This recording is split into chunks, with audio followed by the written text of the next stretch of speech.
In the 4th year after my death, my grandmother found my old phone and dialed Harry's number. Harry, it's been 4 whole years and now you decide to call me? What's the matter? The sugar daddy ran out of money? If you're broke, go sell yourself. Stop pretending to be pitiful with me. Let me tell you, I don't want to see you for even a moment. Not even in death. On the other end of the phone, my grandmother was stunned, her hunched figure appearing particularly lonely. She held the phone delicately and asked, Harry, did you have a fight with Helen? I can't find Helen. After my grandmother spoke, her cloudy eyes looked around the empty room and she murmured as if remembering something. Right, Helen is dead. Gone. How could I forget again? Perhaps because I couldn't bear to leave my grandmother alone, I stayed by her side even after my death. Unfortunately, my grandmother developed Alzheimer's disease and often forgot that I was already gone. This time she had another episode and wandered off to the park, forgetting the way back home. The stubborn old lady sat on a bench, muttering to herself, It's all right. If I can't find my way, Helen will realize I'm not home and come find me. My spirit remained by my grandmother's side. Even though she wasn't far from home, I couldn't guide her in the right direction because she couldn't hear me speak. As the sun began to set, I, as a spirit, grew increasingly anxious. An elderly lady nearing 80. If she didn't return home in time and spent the night alone in the park, she wouldn't be able to cope. Fortunately, it seemed that my grandmother also realized this. She looked around at the dwindling number of people and finally stood up, approaching someone. She grabbed their arm and asked, Have you seen my granddaughter Helen? I knew that once my grandmother started talking to someone, they would soon understand her situation and most likely take her to the police station. Once she reached the police station, my grandmother would be safely returned home. Unfortunately, my grandmother asked the wrong person. Because the person she grabbed was none other than Harry. Harry looked at my grandmother, his tone tinged with impatience. Where did Helen go? Why are you here all alone? It's so late and she lets an old lady like you stay in the park alone. He didn't say those last few words, perhaps out of consideration for my grandmother. But I knew what he meant. He wanted to say that I must be fooling around with some other random guy. Even after 4 years of my death, this man's disgust for me hadn't diminished one bit. My grandmother didn't understand his meaning and was actually happy to see Harry. Harry, it's been so long since you've come to my house for a meal. Aren't you the one who loves eating my dumplings the most? Tomorrow is your birthday. Come to my house and have dumplings. You young people should treat each other well. Helen, that girl is good at everything, but she likes to keep things to herself. When Helen went out today, she even mentioned buying you a birthday gift. She wants to surprise you tomorrow. It turns out my grandmother's memory was stuck on that day. Back then we were still deeply in love, just like any other passionate couple in the world. And his little mistress hadn't appeared yet. What a pity. Upon hearing this, Harry's lips curled into a mocking smile. Grandma, that's not funny. Helen and I have already broken up. You say she went out to buy me a birthday gift, but I'm afraid she bought a birthday gift for some other man. My grandmother was taken aback. You broke up? But Helen never told me. Harry, don't be angry. When Helen comes back, I'll give her a good scolding. The sight of the little old lady getting angry was incredibly adorable. I wanted to hug her and tell her not to be angry, but my spirit passed right through my grandmother's body. After 4 years, I still hadn't gotten used to being just a spirit. Harry laughed even harder, clearly not believing my grandmother's words. I've told you we really broke up. If all of this is just a trick taught to you by Helen, I'll forgive it this once. Please don't mention her name in front of me anymore. Just then, 2 middle-aged women from the same neighborhood walked over and saw my grandmother's surprised expression. Andy, it's so late. Why haven't you gone back home? Did you forget where you live again? After speaking, one of the women sighed and shook her head. It's really pitiful, this old lady relying on her granddaughter. Little did we know her granddaughter passed away 4 years ago, leaving behind only this old lady. Yes. I passed away 4 years ago. I remember that birthday 4 years ago when I happily went out to buy him a gift, only to see him in the mall with another woman, being all affectionate. In a daze I walked out.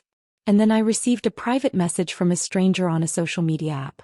When I opened it, there was a selfie of a girl wearing a man's white shirt, lying on a disheveled white bed sheet in a hotel. Along with the photo there was a sentence. They say little mistresses can't compete with heaven-sent ones. Do you think I, as a little mistress, can compete? I recognized the white shirt. The top button was sewn on by me personally. I remember it so clearly because the little flower I sewed on it was something I learned from a blogger online. Harry didn't mind it and even wore it to important meetings. He said it was a symbol of our love. But now that symbol appeared on another woman. That's when I realized that love could be so cheap. Upon hearing the words of the middle-aged women, Harry's whole body stiffened. Various emotions flickered across his face. Finally, he asked incredulously, "What are you saying? Helen is dead? You're all lying to me, right? It must be Helen who instructed you to say this. This woman is so good at sweet-talking." The two middle-aged women were quite shocked, murmuring to themselves while supporting my grandmother. Who is this person? Could they be crazy? That's right. Who dares to casually talk about someone's death? That's like cursing them. At that moment, my grandmother seemed to remember something. She opened her mouth, trembling lips, and finally said, "Yes. Helen. Helen is no longer here." Harry stood there dumbfounded, looking somewhat ridiculous. Meanwhile, my wandering spirit drifted back home with the two women supporting my grandmother. I even felt relieved when my grandmother entered the house, grateful that Harry didn't follow along. Perhaps because she remembered my death, my grandmother felt very sad. The lonely old lady sat on the sofa, her thin hands caressing my photo as tears silently streamed down her face. "You were so young. How could you leave before your grandmother?" she whispered. I floated over, wanting to wipe away her tears, but I passed right through. All I could do was cry and console her, saying, "Grandma, Helen hasn't left. Helen is right here." Unfortunately, my grandmother couldn't hear me. At that moment, the doorbell rang, followed by Harry's voice. "Grandma, open the door. It's me, Harry." I was startled. But I couldn't let him in. If he came in and started going through my things, I dared not imagine what the consequences would be.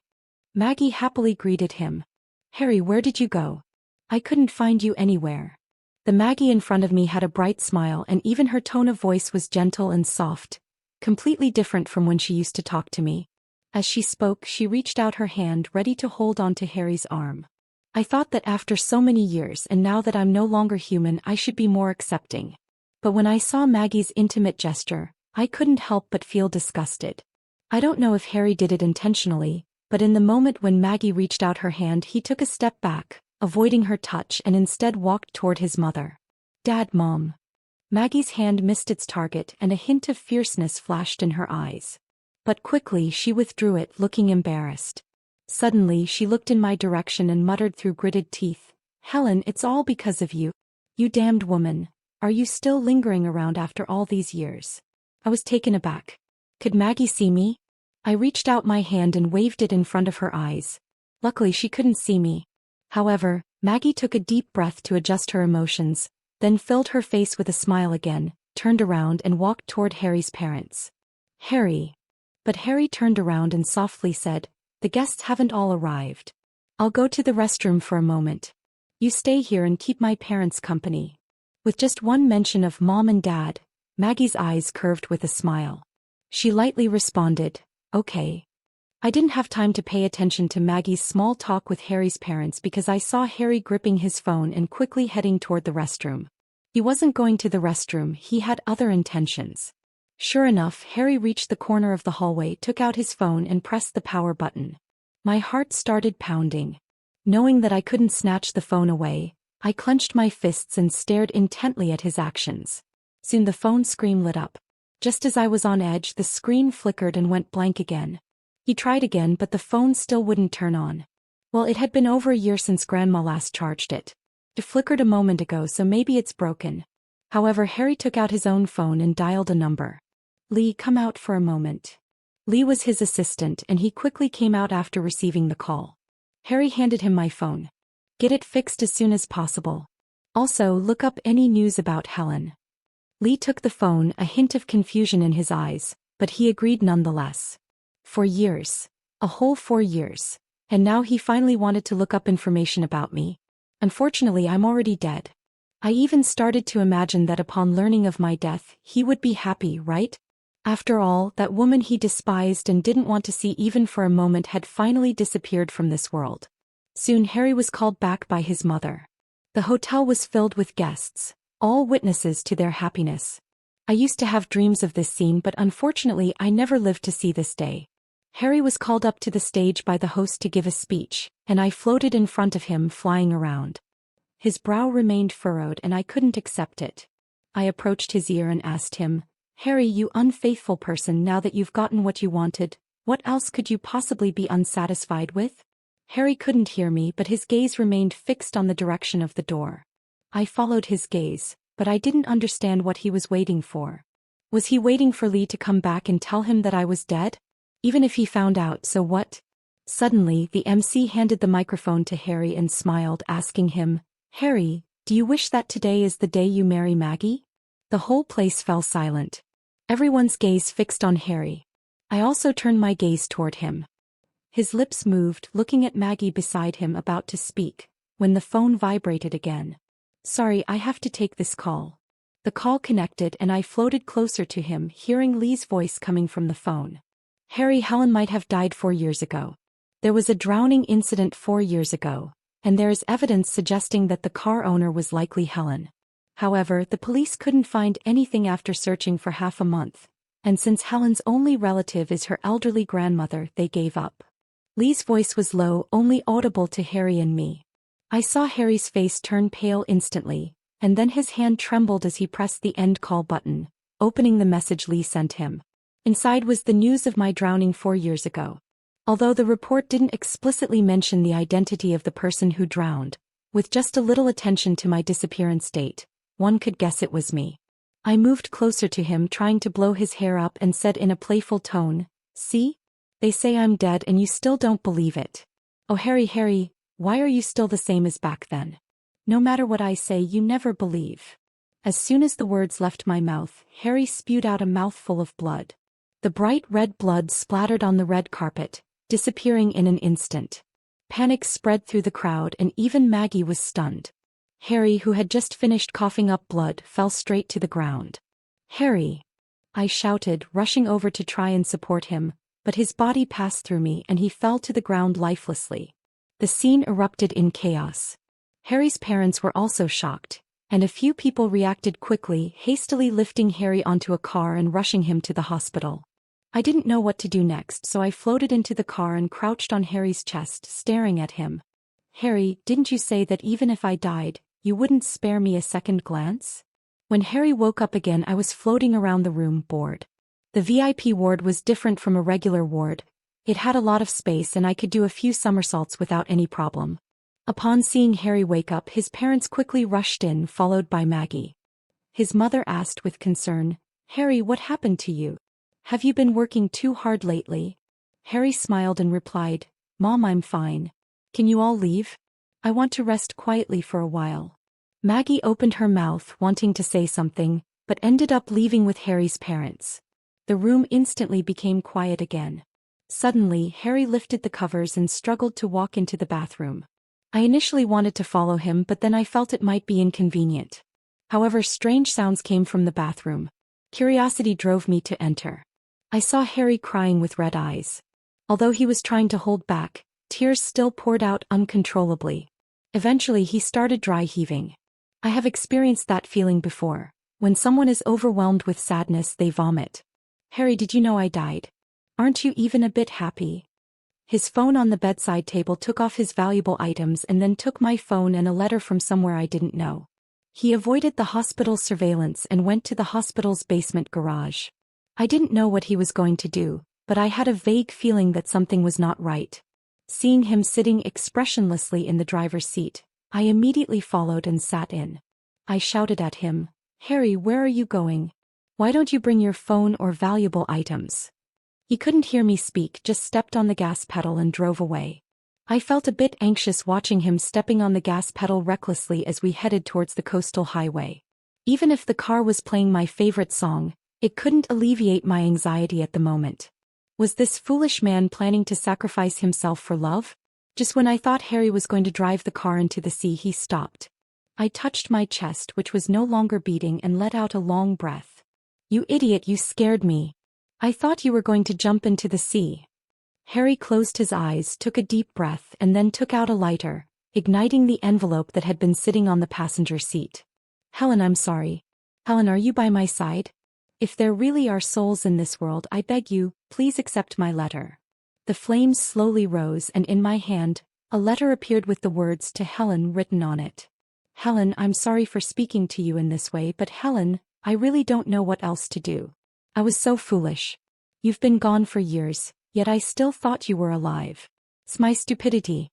It's only now that I realize Maggie easily deceived me with just a few photos. I had no idea she would send you those kinds of photos and messages behind the scenes. Helen, I swear I have never touched her. It has always been you from beginning to end. And you were never a replacement for anyone, especially not for her. You're simply you. Remember when you asked me why I chose you and when I started to have feelings for you? Well, I'll tell you the answer now. It was that gathering. You risked your own safety to protect others. It was both foolish and adorable, and that's when my heart started to flutter. Do you know, Helen? I found your secret diary on your phone. It contained every little detail about us. Our first date, our first kiss, and even our first. Helen, Grandma was right. You are a kind-hearted and thoughtful girl, and I have let you down. I saw your last message on social media. Harry, if I really die, what about you? Will you die with me? Now I can tell you I will. Helen, please wait for me. The secret diary was indeed the place where I kept my journal. Everything inside was set to be visible only to myself. In just a few hundred words, I spent a long time reading. When I finally snapped out of it, I heard the sound of Harry stepping on the gas pedal. The front of the Maybach faced the sea, and I knew exactly what he intended to do. Harry, are you crazy? I don't want you to die for love. Promise me that you'll live, do you hear me? But he couldn't hear my shouts. At that moment, the car rushed towards the sea. Memories started to flood back as if I was reliving the day of the ocean plunge. Countless waves engulfed me, stinging my nose, throat, and lungs with a burning pain. Death isn't scary. It's the process of dying that's terrifying. I watched as the seawater gradually submerged the Maybach, and I jumped into the sea without hesitation. Even though I knew that jumping into the sea wouldn't change anything, I still plunged in. Watching Harry close his eyes, being engulfed by the water, I climbed into the car and looked at him. Isn't this the sharp and handsome man that I once deeply loved? But now he's going to die too. The sea is really deep, and I sink deeper and deeper with Harry. Just when I felt desolate, a voice came from behind. Helen, is that really you? I turned around and saw Harry floating outside the car window. Looking back at the other Harry still inside the car, I understood that the one outside was his spirit. It's me. Harry looked at me, his face filled with joy. He asked, Helen, can you take me away? Take him away. Of course I can't. I shook my head. No. You can't die, Harry. You have to hold on. They will come to rescue you soon. Harry, I'm already dead. I can't take care of Grandma. If you can live, please take care of Grandma for me, okay? She's the only one I care about in this world. As I said that, I paused for a moment. It seemed like besides Grandma, I had forgotten someone else. Someone very important to me. But who is she? I can't remember at all. Harry smiled bitterly and asked, What about me? You, Harry, you will still have people who love you and whom you love. Start your life anew. I seemed to hear a voice coming through, and then the Maybach was lifted up by something. Someone had found Harry, who had jumped into the sea. I knew he was going back. Harry was saved. Not long after he and the car were pulled out, an invisible force pulled him back. I smiled and waved at him. Please take care of my grandma. Definitely. I tried to maintain the most beautiful image in his memory. When Harry woke up again, I was still by his side. As soon as he opened his eyes, they became teary red. Unfortunately, with the oxygen tube still inserted, he couldn't speak. He could only move his eyes to look at Lee. Lee understood what he meant and leaned closer, taking out his phone and lifting Harry's hand. Harry typed 2 words on it. Grandma. He still remembered that he wanted to help take care of my grandma. Lee glanced at those 2 words and immediately understood. Then he closed his eyes, tears of regret streaming down his face. What's the use of regret? I'm already dead. I crouched over his chest, looking at his agonized yet ridiculous face. Actually, I should be laughing. Laughing at his choice of that woman. Laughing at his agony. Laughing at him deserving to feel so miserable. But I couldn't help but sniffle, feeling incredibly sad. I stayed by my grandma's side again. Harry didn't break his promise. He found the best caregiver for my grandma, and even Lee would keep her company and chat with her. My grandma lived happily every day and I floated around in the air, filled with joy. One day while Lee was telling a story to my grandma, Harry arrived. Upon seeing Harry, my grandma suddenly asked, "Young man, are you Helen's friend? You're quite handsome, a perfect match for my Helen." Harry smiled and his eyes turned red once again. He hugged my grandma and whispered softly, "Yes, Grandma. Helen went on a business trip to a faraway place. She asked me to keep you company during this time."